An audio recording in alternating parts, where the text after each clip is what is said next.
Most welcome to my channel once again.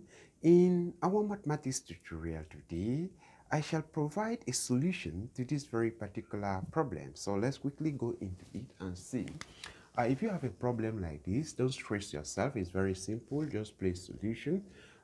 6 raised to power 2 n plus 1 times 9 raised to power n times 4 raised to power 2 n times 18 raised to power n times 2 raised to power n times 12 raised to power 2n. But remember, 18 is at the denominator, so it's minus n. Remember, 2 is at the denominator, so it's minus n again, and this 12 is at the denominator, so it's minus 2n. Okay, don't forget that. So from here we can split all these numbers, so we should have 2 times 3 in the bracket. We have 2 raised to power, we have 2n plus 1, then times 3 again, and is raising to power n times 2 times 2, all are raising to power 2, and then times into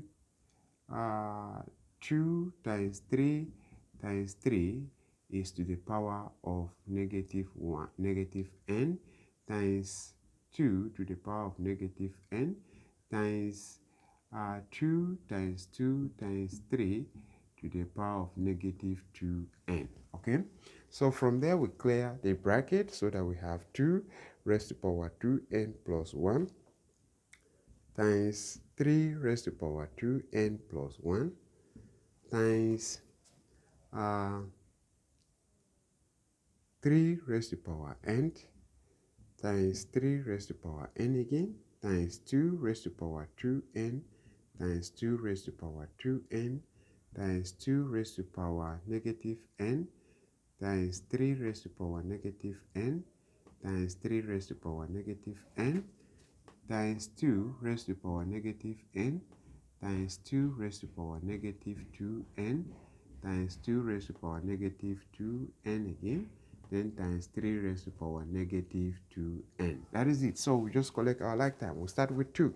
So 2 is raising to power 2n plus 1 plus n for this, plus 2n, sorry, plus 2n for this, plus 2n again for this, minus n for this, minus n again for this, minus 2n for this, minus 2n for this last one.